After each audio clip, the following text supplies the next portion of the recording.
Officer Bill Thompson, a veteran cop known for his compassion, encountered a homeless man named Jake sitting on the street beside a store. When Bill approached, Jake held out his hand, a piece of paper in it, before saying, "I have this for you." Confused yet intrigued, Officer Thompson took the piece of paper, wondering what Jake meant. However, when Bill opened the envelope, his eyes widened in shock. What was the meaning of this? Officer Bill Thompson looked from the note to the man, confusion on his face. "Well, what is the meaning of this?" The police officer stammered, unsure of what this meant. Jake's gaze shifted from him to something else. "I'm sorry we can't talk here," Jake said softly, which freaked out Bill even more. Could this be some weird coincidence? He knew the badge on his uniform said Officer Thompson, but still, it didn't make sense. Officer Bill rose from his crouching position. "Did you write this?" Bill asked, his voice stern as the need to find out what the fuck was going on grew. However, instead of answering, the man simply laughed awkwardly, averting his gaze. Officer Thompson didn't feel safe, he needed backup. He pressed the button to alert his colleagues of his predicament, sending his GPS location toward whoever was closest. They had to get to the bottom of this and fast. "Jake, you have to tell me," Bill ordered, but his voice was only met by silence. Why didn't Jake want to tell what was going on? Why did Jake give him the note specifically? And most importantly, what did its contents really mean? But before we start, smash the like button, subscribe, and don't forget the notification bell so you never miss any of our upcoming stories. The behavior was very unlike Jake's, and Officer Bill wondered if he might have missed something. He had only been doing his usual rounds. He had seen Jake multiple times before even having had a small conversation with the man as he was getting them both a nice coffee. Maybe that had been why this sudden shift and this feeling of endangerment felt like a betrayal. He was just patrolling the neighborhood when he spotted Jake. It wasn't necessarily Jake's usual spot, but he had often seen him next to that particular store. Knowing he had time to spare, he stopped his car to say a quick hi to Jake. However, he could never have imagined this to happen because of it. Officer Bill had parked his car and decided to get himself a coffee and Jake something to eat first. He walked into the store smiling but looking back. The strangest thing also happened there. The store clerk, Danny, hardly even looked at him, often cutting their conversation short. How could he have missed this? Maybe it was because his mind had been occupied with his goal of getting Danny something nice. Still, he should have noticed it then and there. After paying for his coffee and Danny's water and sandwich, he went outside. It seemed like Jake had spotted Bill before the officer spotted him. That didn't deter him, however, because as soon as the officer walked out of the store, Jake raised his hand, waving him over. Bill had thought the gesture was just one of niceties, yet that didn't seem to be the case necessarily. As Bill approached, Jake didn't seem like his usual jovial self, which confused him. "Hey Jake," Officer Bill started, offering him a smile. "How are you doing? Long time no see." He crouched down to Jake's level, but instead of a greeting, Jake held a note for him to take. The smile on Bill's face faltered at the strange behavior of the man he thought he was rather familiar with. He didn't immediately take the note, setting down the bottle of water in front of him first. "I got you a bottle of water and a sandwich, man? I know you like the chicken sandwiches the best." Bill tried, and that seemed to get him a reaction. Jake's eyes went from the floor to the sandwich in Bill's hand, and with his free hand took the sandwich. "Thanks, Bill," he said quietly. This only concerned Bill more. What was going on with Jake? However, before he could ask, Jake broke the silence, making eye contact with Bill. He looked troubled, and Bill could tell something must be wrong. "I have this for you," Jake stated, outstretching his hand with the note even further, urging Officer Thompson to take it. He did as his brows furrowed, looking at Jake, trying to gauge what the hell was going on. Officer Bill directed his attention from Jake to the note and opened it. However, as Bill read it, his eyes widened. What the he cut himself off, his eyes flying toward Jake, who still refused to meet his gaze. "What is the meaning of this?" the police agent asked, and he saw how Jake's eyes met him, went somewhere behind him, and went back to the ground.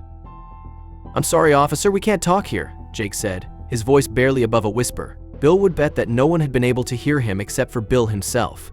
That only made Bill more anxious. It was strange for this to be on the note. All Jake could know about him was that he was an officer with the last name of Thompson. So how could the note have been this personal? "Did you write this, Jake?" Officer Thompson asked, a bit of desperation in his voice. But instead of answering, Jake did something Bill hadn't expected. He averted his gaze yet again and laughed awkwardly.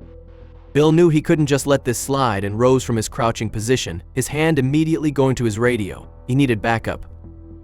Bill's hands trembled slightly as he unfolded the note from Jake, the inked words sending a cold shiver through him. The message, cryptic and unnerving, hinted at secrets he thought were buried deep, secrets only someone close to him could know, turning the chilly morning air even colder around him. Jake's eyes darted away as Bill pressed for answers, his laugh hollow in the empty street.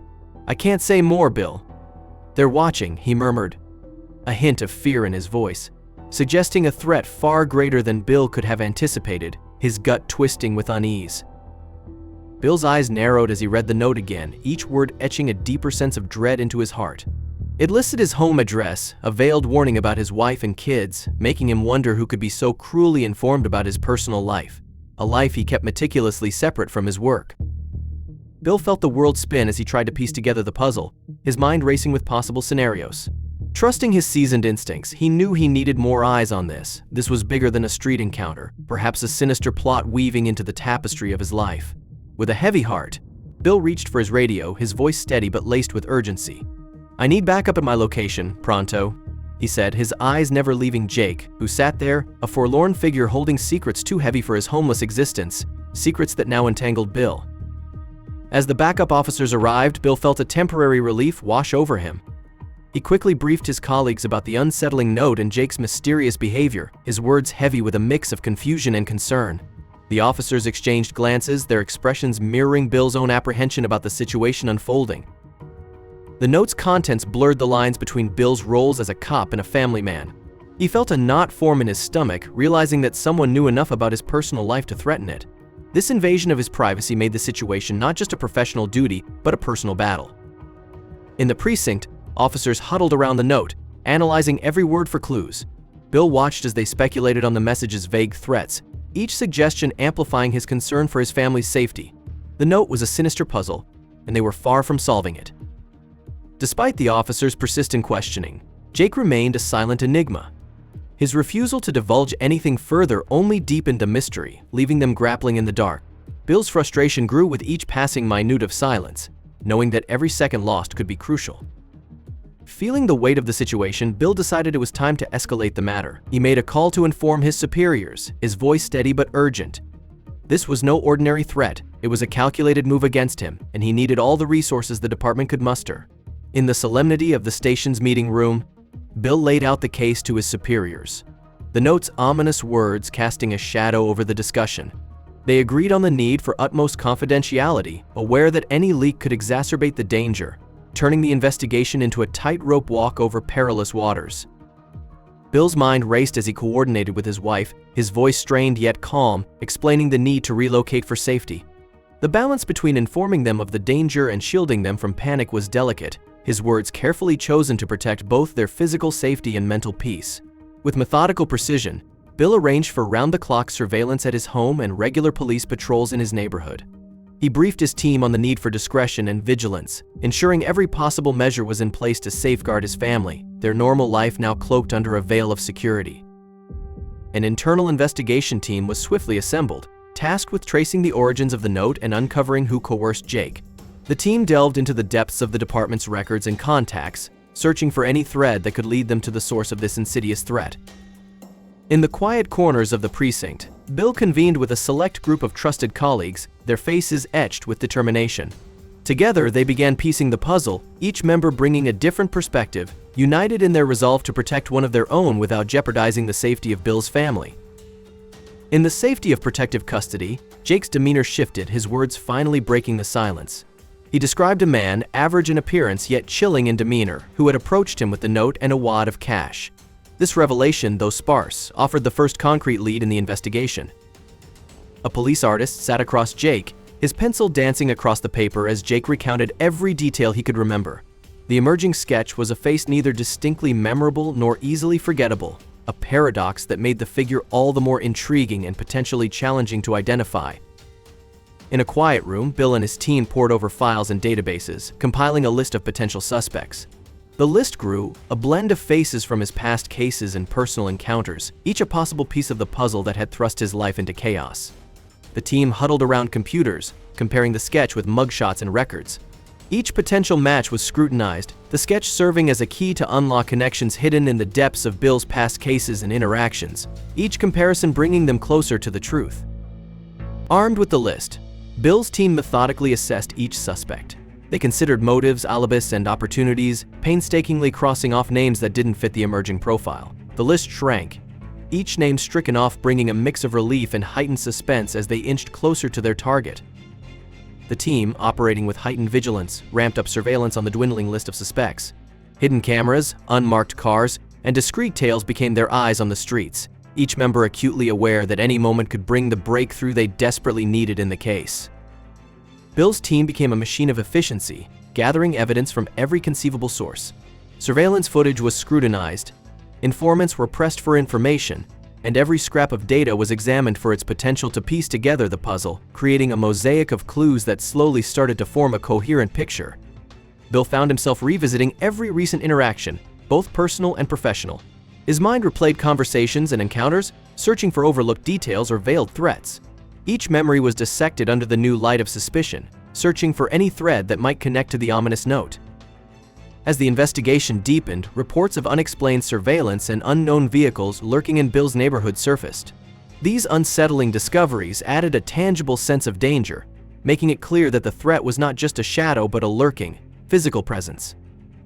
New reports emerged of strangers inquiring about Bill's routine, questions asked at his favorite coffee shop, his gym, even near his children's school. This escalation, the probing into his daily life, added a chillingly personal dimension to the threat, reinforcing the urgency of the investigation. As Bill's team investigated, they discovered that past cases had been sabotaged, suggesting a personal vendetta tied to old investigations. Bill revisited case files and former suspects, seeking connections that could explain the current threat. Suspicion soon turned inward, raising the chilling possibility that the mole was within their own department. To expose the traitor, the team planned a sting using Bill's routine as bait. Tension built as the day arrived, with trust unraveling among officers. The trap succeeded, and the mole was shockingly revealed to be Bill's former partner, a betrayal that shook him deeply. The partner confessed, exposing a hidden life of corruption and paranoia driven by fear that Bill might uncover the truth. Bill recalled past signs he had missed, now realizing how close he had always been to the enemy. Bill's partner confessed that paranoia drove him to intimidate Bill in order to hide his crimes. Bill, shocked and betrayed, questioned how he failed to see through someone he deeply trusted. The arrest exposed deeper corruption in the department, sparking demands for reform. Bill remembered overhearing a conversation that unknowingly made him a threat, triggering his partner's actions. As he worked to restore trust in a fractured department, the trial of his former partner brought closure, but also revealed the depth of betrayal. Reflecting on the ordeal, Bill learned hard lessons about trust and human nature. The scandal led to major reforms, aiming to rebuild the force's integrity. Recommitted to transparency and service, Bill embraced a new beginning shaped by experience and a deeper understanding of loyalty and resilience. Thank you for watching. If you like this story, don't forget to hit the like button, subscription, and ring the notification bell so you never miss our upcoming stories.